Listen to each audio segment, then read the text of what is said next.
About that time, about that time, about that time, about that time. Let's go, let's go. Good afternoon, good morning, whatever time of day you're consuming this. Don't know where you're consuming this right now because I have been going through it with these with these Spotify folks, man. But I'm prepared, as I told you guys a couple of weeks ago. Had to create a whole new RSS feed from the Spotify app. So the new podcast name now is Move Swift plus LY on Spotify. If you listen to this on Spotify, and it's probably going to be populating throughout all the other places that it was approved. So don't be alarmed. We're still here. We're still going. This is why I tell people, YouTube is the best platform to follow me on. But all that being said, let me get this shared out on Facebook real quick, and then we'll go from there. All right, mic check.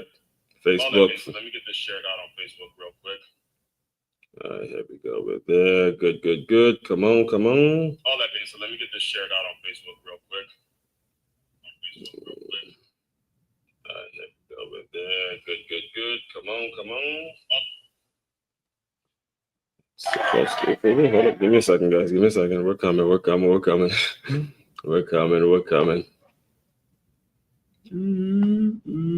Mic check. You see what we're talking about too today, by the way. How to know the difference between being called out and called up. We talked about that yesterday. Now we're gonna dive deep into the top 5 ways, instantaneously, the top 5 ways to know that you're being called up, because you want to put yourself in a situation where you're being called up. All right. You want to be in situations that you're being called up on, not called out, but called up. Where you're being called up. And there's a strategy. There's a strategy in regards to how you do that. Strategy in terms of leadership, what you point out, what you're all about. All of that stuff happens very impulsively and very instantaneously. So we'll dive into all of that in a moment. Let me just introduce myself to anybody that may be new to my world, new to me, new to this channel. Make sure you're liking, commenting, and subscribing to the channel. We do this day in and day out, bringing as much value as humanly possible for business owners who are struggling with turnover. First and foremost, my name, Aswan Crookshank. I am your one and only Move Swiftly speaker, former Division I college football player, and current 5-time, very soon to be 6-time published author and educator. And what I created a whole system, a whole brand, a whole philosophy that's all about taking the innovative teamwork lessons that you learn on the football field and aligning it with businesses and business owners, so they have a staff and a group of employees that moves as efficiently, has that same passion, has that same hunger, has that same drive to them as a championship high school or youth football team. That's what we do over here in a nutshell. If you are interested in hearing more about how you can get involved, how you as a business owner can get involved in these things, because it is important. And I got news for you. It is the problem in your business right now. First thing you need to be doing is if you haven't done this yet, go to free guide. That is freeguide.makeyourmove.com. I created a very easy to understand 10-step playbook, 10 steps and 10 things you can do right now that's going to make it so your business moves a whole lot more efficiently and you're not going to be dealing with as much turnover. It is freeguide.makeyourmove.com. We work in a very, very simple equation around here. It's number 1, establishing measurables. You add that to a professional distance, and then from there you get the big equal sign, right? Equals a productive environment. There's no other blueprint. There's no other equation. You need measurables from your people, and you need to have a professional distance from them, and then your environment becomes incredibly productive. You will see the difference. It's like night and day. The difference when you got people walking into your business, knowing what their measurables are, knowing exactly what they need to do, knowing how they need to do it, and making sure it gets done. Because from there, there's a professional distance that everybody has. If without those measurables, you start to get clicks, you start to get people who become too close to each other, and then nothing gets done. Absolutely nothing gets done. And that leads to the productive environment that you need. All right. So If you are interested in that, make sure you do that, and you can book a meeting from that website. However, if you are that business owner that's ready to roll, you don't want to waste no damn time. You're like, look, I'm ready to have Aswan Cruikshank come up in here right now and set this system on fire. And turn this business into a place where we're not dealing with turnover. You're not like, well, the people that invest in me are not dealing with the turnover issue, because I teach the employees how to think like me, how to think like a win-trepreneur. We call them win-trepreneurs around here. You'll learn more about that tomorrow. All right. All right. If you're ready to do that, just simply go to makeyourmove.com. You can book me to speak. You can learn more about me. You can go to the shop and, buy a couple books, do whatever you need to do. Just book the meeting, and then we'll talk about all of your options. Again, that website is makeyourmove.com. That is makeyourmove.com. Your one-stop shop for all your teamwork and your self-development needs. All right, let's get into the show. Oh man, so we got quite a few things to talk about today. The top 5 Tuesday. Now, just to recap, to go back a little bit, I got to go back a little bit to go forward. All right, the point of me and the reason that the being called out concept came to me as a theme was because of another church. I went to church on Father's Day. I went to church with my girl, and it was again a Father's Day sermon, and it was the point in that sermon. The name of the sermon is titled Thermostat Dad. If you're not familiar, if you didn't watch it, I do on Faith-Based Friday. I go over a sermon, and Faith-Based Friday, I went over that, and Pastor Scott Williams absolutely brought the fire. And there was a portion in that sermon where he talked about newer dads and people coming into a situation where they may not feel prepared for it, as I've been there, and I still am there in many ways. You're never going to get over this fear of, not being prepared for something, because you're dealing with kids, and kids are unpredictable. That's the one thing I do know, having spent as much time around kids who aren't mine as I do, as much time as I spend around kids who aren't mine on a daily basis. The situation now causes you to ask yourself, am I being called out by a significant other, or another parent, or a kid even? Am I being called out, or is this pressure that's being placed on me when it comes to me needing to be a mentor, needed to be some sort of positive role model for kids? Is this me being called out, or am I being called up? You got to ask yourself these questions. You got to put yourself in a situation where or you are in a state of mind, we'll say it like that, in a state of mind where you're being called up. All right. And there's a couple things I have to make sure I'm on the record saying before we get into today's article is, and this is true in business and in parenting and in leadership and anybody that's trying to do anything significant. All right. There's 2 things that's going to happen. You're always going to be unprepared. You're always going to be unprepared when you're doing something for the first time that's never been done. You're always going to be unprepared, and you're never going to be ready. You're never going to be ready because you don't know what tomorrow brings. You don't know what it looks like. Nobody can predict the future. You can guess, you can make educated guesses, you can put 2 and 2 together and make an educated assumption about what's going to happen, but you don't know it beyond knowing it. There's no damn guarantee. There's no such thing as a sure thing. It doesn't happen. So you got to do the best with what you have, and you got to be preparing yourself the best you know how. You got to clean up the way you live. You got to make sure that you're putting yourself in a position where there's a sense that you're being called up to do something bigger than yourself. The biggest issue that I see, and I've been around the block, again, go look on the internet, go look me up. You can look my name up, and it's all available. Whatever it is you need to read about me, it's all available for you to consume in some way, shape, form, or fashion. It's there. Okay, it's there, even though now I'm dealing with the Spotify issue and the Google Graph and all that stuff is being all over the place, but it's still there. And that's probably another topic I'll dive into another day.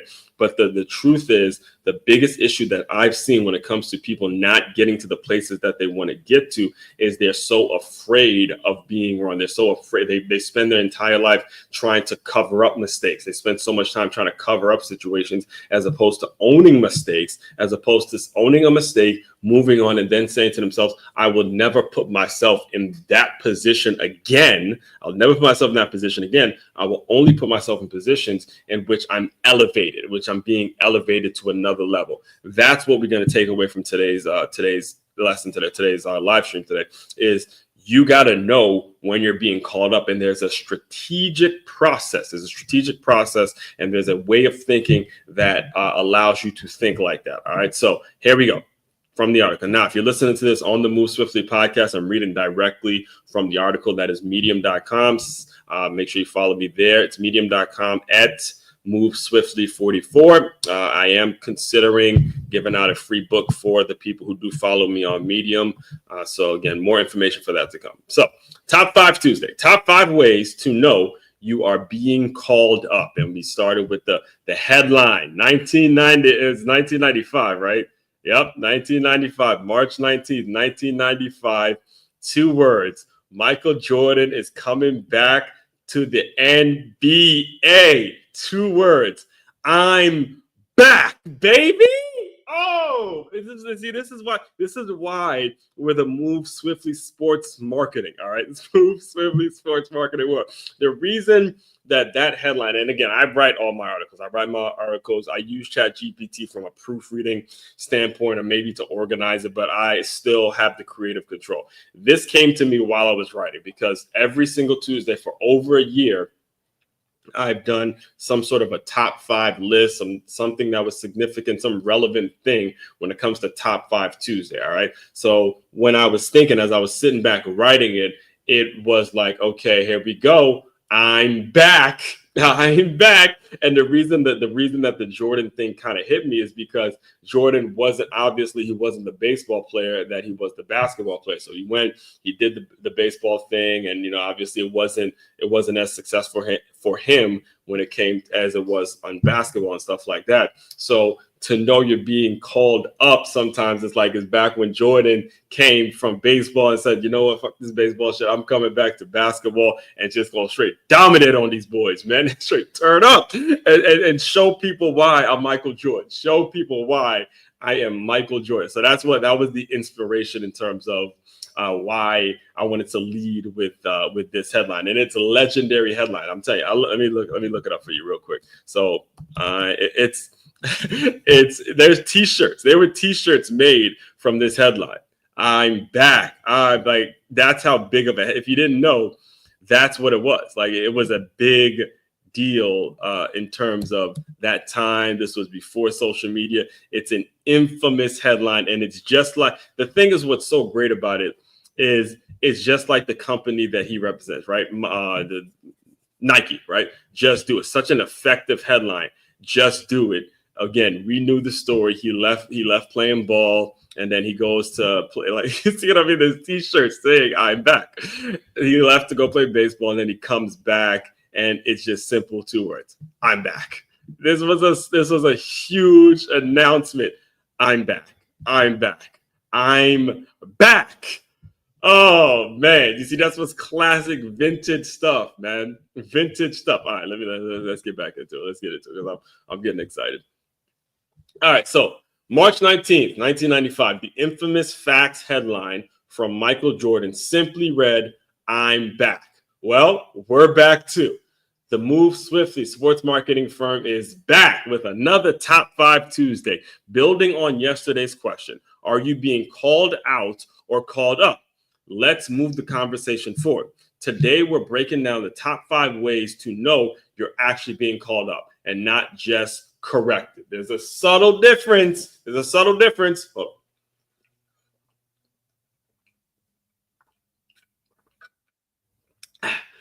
subtle difference, folks, of being called out and called up. All right. So first things first, the very first thing that you have to pay attention to when it comes to the question and how you're being correct, how you're taking in criticism is number 1, the person who is correcting you when it comes to whatever you're doing. Are they pointing out a physical attribute that aligns with purpose? Say it again for the people in the back. Are they pointing out a physical attribute that aligns with purpose? As we approach the start of another college football season, oh Lord, we here. Another college football season, I can't help but pull from personal experience.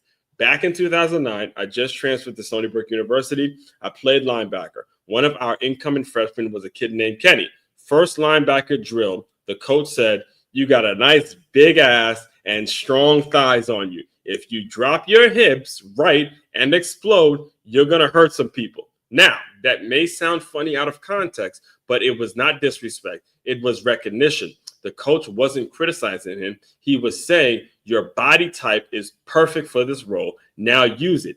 That's how you know you're being called up. Your natural gifts are being noticed in alignment with your purpose. Okay. Are you guys understanding that? Are you hearing me on that? Now, I'm using Kenny. I'm using that situation as an example, but there are situations in which you may have a natural gift with numbers. You may have the gift of gab. You may have you may be taller, right? Longer legs to be able to go up and catch certain things. And somebody may need a role in which, you're getting stuff from a certain cover, whatever it is. The pointing out of something that you're naturally gifted at, that right there is a sign that you're being called up because you had no control over that. That's step number one. There's a process to this. There's levels to this. There's an understanding that, hey, somebody sees something in you. There's a natural development. There's a natural thing that you have going on. I want to explore that a little bit. All right. There was actually another story that, and this is something that I actually learned from my father. Right. So there's another story I have to share that literally just hit me. So hopefully it doesn't get me too off track. But one of my best friends, it was actually before I got to Stony Brook, I worked at this gym named Washington Sports Club. And one of my boys, my day ones, man, this guy named Omar Powell. And he's doing some major things in his business and all that. If he's listening, shout out to you, Omar. Hope you're doing well. We got to link up. Definitely got to link up for sure. But it was before he and I started working out together, right? And I had just torn my ACL, so I was kind of just rehabbing and getting myself back. And there was a point where I almost didn't go back and play at Stony Brook, right? So what happened was I was working out on my own for a few months, and then out of nowhere, he sends me a text message. He sends me a text message that was angry, long, motivational. We're not just going through the motion. Now, Omar played some arena ball, and he played at Western Michigan for a little bit, then ended up playing at Howard, bounced, very similar story to mine and stuff. But it was this text message I got saying, hey, no more going through the motions. It's time to put in that work. It's time to all that. It was angry, but motivational at the same time. And I remember talking to my father about it. It was my father and my mother were there, as I was telling him, there's yeah, man, I just met this trainer, man. And, he got a little pushy. He got a little pushy on this text message, man. So I don't know. He got a butt whooping plan for me. So my father had a completely different take on it and he was right. My father was like, yo, maybe he sees something in you. Maybe he sees some natural ability. Maybe he sees a passion or something in you that makes him, as somebody that's trying to get back to playing, want to work with you. And it's important that my father pointed that out to me, and that part of it was incredibly important. And it is something that I am obligated to do now as I'm doing the work I'm doing. It's an obligation when anybody is going through it and you're dealing with a critical person and they're dealing with someone that's going to really, really split hairs and really, really get in your butt. Detail. And that's the way it is. That's the biggest difference from high school to college is, listen, when you're in high school, you are getting the benefit of the doubt. In many ways, you are more talented than the peers that you're playing against, the people that you're competing against. It's clear that you're more talented. The biggest difference is when you get to that college level, they are pointing out every single detail. You're watching it on film, how you're stepping, the way you're stepping, how you're reacting, and it's over and over and over and over and over again. So your natural physical ability, it has to be there. Your baseline, the baseline thing has to be there. It's almost like me trying to go out and get a gig as a as a play-by-play announcer for college football and not having the ability to speak. Like, you have to at least have the ability to speak on camera and show your personality live and being able to interact with an audience and have conversations, host workshops. You have to be able to do these things, and it has to be a natural ability to do it if you're going to actually move forward at those levels. That's why we're saying there's levels to it. Number one thing, if you want to put yourself in a position where you're always being called up, what the hell are your natural abilities? Are they being pointed out? Are you really leaning in to your natural gifts and your physical attributes that come naturally to you? We all have them. Do not walk around. I don't want to hear the bullshit about, oh, I don't have it yet. No. Fuck that. Look, you have something that you're naturally gifted at. It's important for you to figure out exactly what it is and then put yourself in a situation in which you're now moving and your money-making skills are constantly being developed. Because I got news for you. Whatever that natural ability is that you have, there's somebody else who has it. And then they're doing it better than you. That's just the way life works. I mean, not that they are better than you, but they just may be in a position where their gifts are being able to be utilized more. I look across the internet all the time and I see folks who have a editor, they have a nice studio, they have this, they have that, to where they got all they literally have to do is just sit down and start speaking. And their natural gifts just explode and you see them flourishing, right? It's fine. That's fine. That's part of life. We're going to get into that as we go into the list. But your natural gifts have to be there. Just like, again, you get an incoming freshman like Kenny, who was, great talented player. But, he obviously still just an incoming freshman. A lot of things he had to learn, considering that he's 18 years old and now he's in this college environment. Coach Trick was a linebackers coach. That he had to point out the fact that he had a nice fat ass with thighs and all that, so he could teach them, this is why I want you dropping your hips, exploding, and then hitting people the right way. You can't just depend on your physical attribute to just knock people out. You're not in high school no more. All right, you're not in high school no more. All right. So that's number one: physical attributes that are being pointed out, and it's aligning with the purpose. Next thing. The encouragement is constructive, not demeaning. All right, we're going to stay right there with Kenny's example. In Kenny's case, that same coach gave him something rare: positive reinforcement in a competitive space. He didn't belittle him. He encouraged him to lean into his strengths, and that type of feedback builds confidence, not complacency. So ask yourself, when people correct you, is it rooted in belief? That's a sign of being called up, not called down. Let's break that down. A little bit. All right. The encouragement is not demeaning. It doesn't matter how demeaning it may sound. Hear me. There's an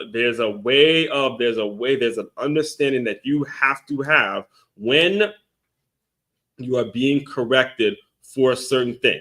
The encouragement that you receive from the superior, the boss, the leader, whoever it is, it's in charge of whatever it is you do, it is not a demeaning thing. Do not listen to, and this is something I learned a really long time ago when I played, and now as I coach and teach now. Do not listen to how a person gives you the criticism, especially in that world. They will cuss your ass. They will MF you up and down. Okay, you will get MF'd in ways that are so demeaning, so that can so absolutely crushing to your spirit. But the angrier they get, the more they're on your butt, is because they know you can do it. That's the difference. Okay, so the problem with so much talent, and I can sit here and we can just cut the rest of this, and I can go hours and hours and hours of speaking on the amount of talent that you will never know about, the amount of talent, the amount of ability, the amount of people out there that could have done some incredible things, whether it is the game of football, whether it's the game of life, whether it's the business, family, whatever it is however it is you want to take in what I'm telling you. But they didn't have the strength, the alligator skin, enough of alligator skin to take some criticism from people that said it in a way that was direct. All right. They didn't have the ability. Again, they have tons of ability, tons of talent, tons of schooling, tons of education, tons of certification, tons of whatever the hell it is you want to call that makes you believe you're good enough to do whatever the hell it is you do. But because they couldn't handle some strong, direct opinions and strong, direct criticism, they fold. They fold, and they never see their talents. They never see things going. They never see a day in which they're able to go and create great things. In fact, there was another, now that we're talking about football at Stony Brook, there was a kid that I had met. It was after he had left after I got there. So when I first got there was 2009. And apparently there was this running back. His name, I believe it was like Marbury or something like that. But he was a player that would come to practice and just watch. We come to practice and just watch. And the thing is, I remember him because you got to think the year before, I was doing a ton of research on like the reason the latest book, Transferring D1, these Stony Brook days. Let me tell you, these Stony Brook days were something. Go get a copy on makeyourmove.com. In fact, get the whole book package. It's available from Transferring D1 to Make Your Move to Six Figure Athlete to Make Your Move. All of this is available for you to read. These stories don't just come out of my ass. They're coming from actual experiences, okay? I do this, all right? So there was a situation. I told the story in Transferring D1. I think it was either Transferring D1 it was definitely Transferring D1. And there was a situation where the kid had apparently, and this is just the way the story was told to me as an incoming freshman, the kid had unbelievable talent. He was the second in line, going to be a great running back there and going to do some great things. And he decided that he was going to quit or transfer or try to go JUCO or something along those lines because he and some coach got into it and, he didn't want to do this. And just basically, long story short, he made a decision to not play. So he'd be at practice, in the stands, just watching in regret, looks of shame. And I remember the other players who were there the year before telling me, yeah, it was the worst decision he's ever made. Worst decision he's ever made to just quit like that and not play. It's because, again, the encouragement he took as the meaning that those curse outs and those strong opinions and those direct ways of talking to a certain kid, those things were too much for him to handle, and the alligator skin wasn't there. So you go and you quit, and then another competitor, somebody else who's just as good as you, moves into your spot, and people move the fuck on. That's what happens.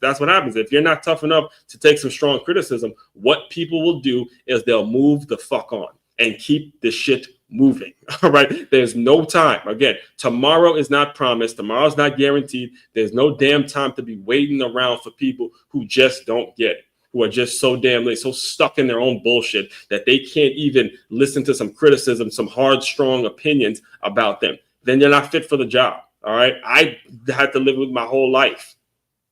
That's been me. I've literally been having to deal with this my whole life. And then there's some people who just can't take strong opinions. I'm only used to strong opinions. I'm not even used to it's the funniest thing because me and my girl, we talk about it all the time. It's like, I'm not even used to people being nice. I'm in a place now where I'm so used to being criticized, so used to being judged that this shit feels normal to me. Like I'm in survival mode. It's almost like difficult to get me out of survival mode and figuring out what is it I need to do to get better. One of my favorite books, actually, Gino Auriemma, great. I mean, obviously the GOAT when it comes to college women's basketball. I think it was one of the I've read multiple books by Gino Auriemma, but it was one of the first ones where he kept like a diary or kept a notebook and he released it out to the public after one of those championship seasons. And he was saying how, like, every time UConn women's basketball would win a game or whatever, he still in his mind, he'd go back to his office, or that night after let's say they won 10 games in a row, whatever, he'd go back and say, what can go wrong next? He'd always be about what's going to go wrong next, how it is we're going to do this. So again, you have to have that alligator skin. Please hear me from my heart. The alligator skin is important, and you want that direct, straight up, uncut, raw, uncut, no chaser, right? No chaser. Give it to me straight up, no chaser type of criticism, because it makes you better. It makes you better. It makes it completely clear on what you need to be doing. And that leads me right now. I'm harping on number 2 for a reason, because 2, 3, 4, and 5, they all are in one swoop. It happens impulsively. It happens like bang, has to happen. Okay, you get your ass cussed out. It's constructive, not demeaning. Next thing now that has to happen is the internal motivation now. Internally, shit starts to kick in. All right, internally, shit starts to kick in. I'll do 4 and I'll do 3 and 4 all in one. All right, let me just read them and then we'll jump into number 5. All right, so internally, shit starts to kick in. So number 3, reading directly from the article now for my podcast listeners, you start to feel internal motivation kick in. When you're being called up, motivation shifts. External praise is great, but internal drive is the game changer. You don't wait to be told what to do. You're already doing it. When you start waking up early, when you start tracking your performance, when you start owning the outcome, that's when you know you're leveling up. And the truth, most people never reach this stage. Don't let that be you. Number 4, now you feel a sense of urgency. There's a deadline, folks. We all get a birth year, a dash, and a death year. Everything else, that's on you. Being called up with urgency, being called up comes with urgency, not just praise. And when the path is clear, the standard is set, and the expectations are known, floor it. Get in the 5th gear, burn rubber, and make it impossible to overlook you. I'm gonna break all of this down in one story, because like I just read, and like I just said, everybody does not get there. Everybody does not get to the place where they're now internally motivated. All right. It takes a special person. 2%, if that, of the world are going to have it in their head that internally, I'm going to get this shit done. Internally, I'm motivating myself to whatever the situation is, whatever the circumstances. I have a business, I have a goal, I have results I want to get to, and I'm going to take it on myself to go out and get the results. All right. There's an internal drive that starts kicking in when you go through 1 and 2. There's a physical attribute that I know I'm damn good at. There's a person that's kicking my butt in a constructive way, but a direct, raw, uncut way. Okay, 3 and 4. There's internal motivation because I know somebody cares enough to tell me the truth. And there's a sense of urgency because there's only so long a person's going to give a shit about you if you don't start getting your ass in check and getting your ass in gear, right? So I'll tell you this story and then we'll move on to number 5. We're going to do a lot of college football throughout the next couple months. So just get used to it. All right. Just get used to all of the college football stories. Again, if you're a major sports network that's looking for a play-by-play announcer for some college football, even some high school football games, get at your boy, get at me. Matter of fact, let me do a quick promo real quick, and then I'll get back into it. YouTube Film Session Saturday. Make sure you go to Film Session Saturday. Every Saturday. We're breaking down. No. Phil, hold on. Let me do this real quick. I'm gonna start doing these. I don't want to.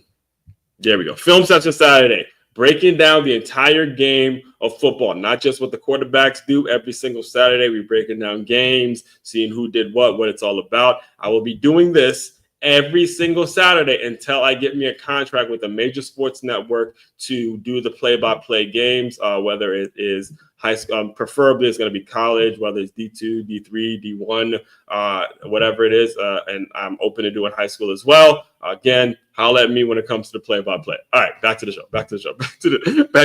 So number 3 and number 4, back to the top 5 ways. Top 5 ways to know you're being called up and not called out. So we had a situation where there was a kid. This is back in Stony Brook. He came from a school named New Rochelle, believe it's Jersey. It was the same high school as Ray Rice. Let's look this up, and I guess that way I am. New Rochelle. Yeah, no, it's upstate New York. Yeah, Rochelle, New York. I think. Yep. I think he actually coaches there now, if I'm not mistaken. Ray Rice, big time. Yep, he's. I believe. Yeah, I think he is actually the coach for the New Rochelle No kidding. Well, there you go. All right. If you may remember Ray Rice, he played for the Baltimore Ravens, was a big time player in Rutgers and all that kind of stuff. Got himself in a situation. It's good to see that, he's back. He's doing something productive and really bleeding in and giving back to these young babies. So shout out to Ray Rice. Shout out to Ray Rice, right? So I played with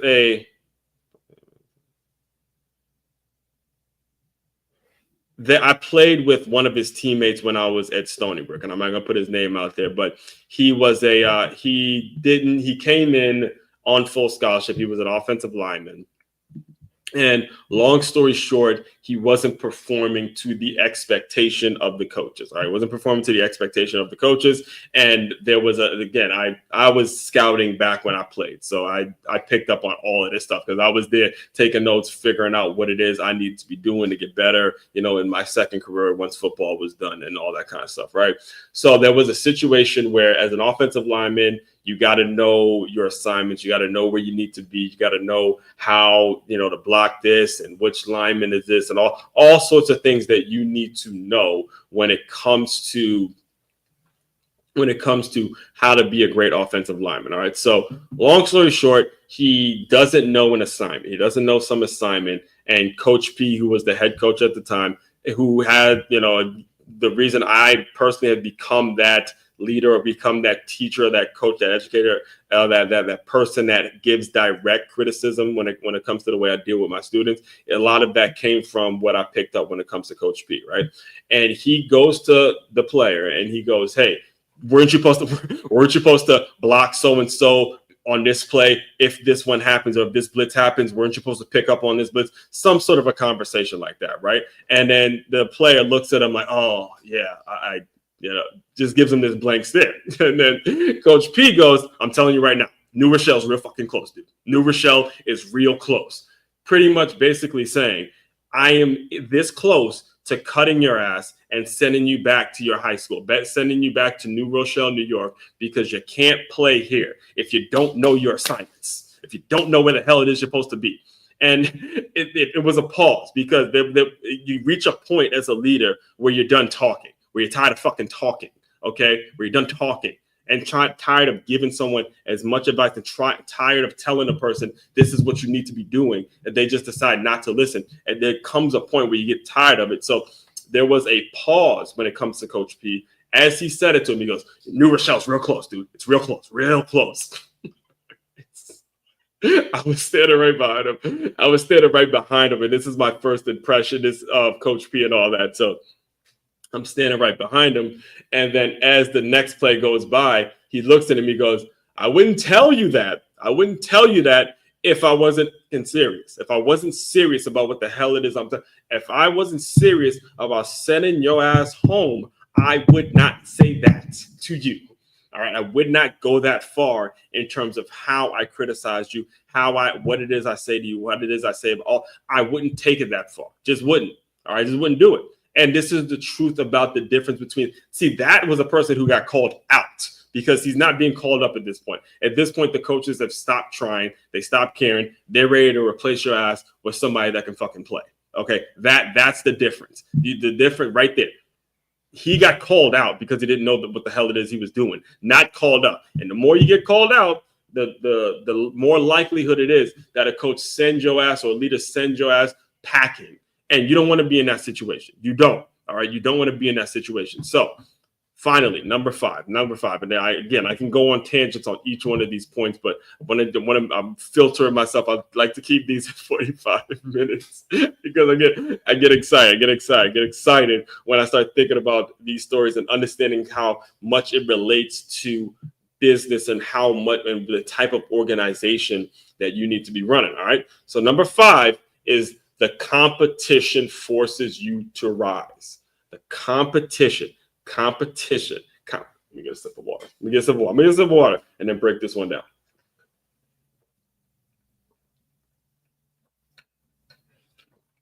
Get some water.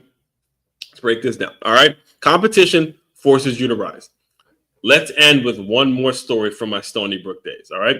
In my second season, I was moved to offense, playing fullback and sitting in the tight end room. All right. So I had I've spoken about this in the past. I've had the best of both worlds. The 2 years that I played at Stony Brook, I was on the defensive side on 1 year. The next year, I was on the offensive side. The year before I even got there, I worked at a gym, understanding what the business is all about. The year before that, I was at a D2 school where I tore my ACL. So I understood the perspective and the not taking playing and stuff like that for granted. I would not trade those 4 years of college for anything. They were absolutely as difficult as it may have felt in the moment, and all 4 of them, I would not trade them because they created the unique experience that allows me to do the work I do now. So thank you. That's what it means to be called up, all right? So I was moved to offense, playing fullback and sitting in the tight end room. There were 3 main tight ends competing for reps. 2 of them were prototypes, tall, athletic, soft hands, but the third guy, he was shorter, not flashy, but he was strong and an elite run blocker. Let's give you some context. I'm going to see if all of this is verifiable information. So the 2 tight ends that I'm speaking of, Brett Arcee was one of them. There it is. Yep. He's coaching at Arizona now. But as you can see, 6'4", 240. That's a tight end. That looks like a tight end. The other one, Dave Shookery. Stony Brook. There it is again. I'm just putting it out there. 6'6", 260. These were the 2 tight ends, folks. These were the 2 tight ends that they wanted playing. Those were the 2 tight ends, Dave Shookery and Brett Arcee. Those were the ones they said, okay, now we got a tight end room. We could open up the pass, with their height, with their long arms and all that kind of stuff, right? So the other one who was a stronger, shorter, stockier guy, didn't mean to do that. Me and him became, we got really close. His name was Chris Fenelon. Let me see I think he's now, if I'm not mistaken, a strength coach for putting it all out there, putting it out there for you. Yeah, I think he's a strength coach now. Let me see now. Yep, he's a strength coach now. Look at his height. He was 6'2", 245. All right. Though that was the competition. That was the thing. You had Chris, you had Dave and Brett Arcee competing for those prototypical tight ends, competing for the reps and stuff like that. Right. So we were running team. A lot of this comes from the type of system that you plan on incorporating. And we just happened to be at Stony Brook. We happened to be a team that was run heavy. We're all about running the ball and stopping the run. Real old school, that old school mentality. This is why to this day, I'm such a diehard, a psychotic Michigan fan, because I love the elite. I love the coaches that develop that mentality, that smash mentality, that 4 yards in a cloud of dust, that pound that rock, boy. Ooh, it's like you told that rock. College football is not getting here fast enough, I swear. Okay. So here's what happened. We were a running team, and the coach pulled the 2 taller players aside and said, Fenn's going to beat you out. You better start blocking. It was more so he pulled them aside, but we all heard it as a group. But he said, Fenn's going to beat you out. He's going to beat you out. You better start moving people on run plays. You better start moving folks when we run the ball. All right, you better start moving people or he's going to beat you out. The very next day, the first thing we did, the very next day in our run blocking drill called frontage, the coach shouted, here we go. Don't watch someone get better than you. Don't watch someone get better than you. Let's go. That's being called up, not because you're failing, but because someone else is raising the bar. Final thought. If you are unsure on whether you're being corrected or elevated, look for these 5 signs. More importantly, embrace competition, urgency, and feedback as fuel. Because when you're really being called up, it's not just about being better. It's about helping everyone around you to raise their game too. And I got to tell you that story when it comes to Dave Shookery, Brett, and Fenn, I tell it every single opportunity I get. Every single time I'm asked to, help out with a camp or do something with the kids and talk to, I'm in South Florida now, so everybody out here thinks they're going to the NFL. Everybody out here thinks they're going to be the next damn Ray Lewis or the next Ed Reed or whoever, big Michael Irvin, all these dreams that these kids' heads are being filled with. And I tell the story. I explained to them, hey, this is what it looked like to be a college football player at the level I played at. The level you're talking about playing at, it's that on steroids. It's that correct. Okay. It's competition day in and day out. And if you're sitting back watching mofos get better than you, and if I'm seeing it now as a middle schooler or elementary school, I'm sitting back watching you being okay with folks getting better than you, you won't last. Straight up and down. And it's the same thing in business. If you're just okay with being mediocre and average, you just get what the fuck it is you're going to get. You have to be competitive enough to not sit back and watch folks get better than you. So that's Top 5 Tuesday. Top 5 ways to know you're being called out. Just to recap, number 1, there's a physical attribute that's being pointed out. Number 2, the encouragement is constructive, not demeaning. Number 3, the internal motivation kicks in. Number 4, there's a sense of urgency. And number 5, the competition. The competition forces you to rise. All right. So again, all that being said, if you want to incorporate all of this and this mentality into your business, head over to makeyourmove.com. That's MakeYamove.com to turn your business into a championship football team. Everyone else out there, continue to move swiftly. We will talk more soon.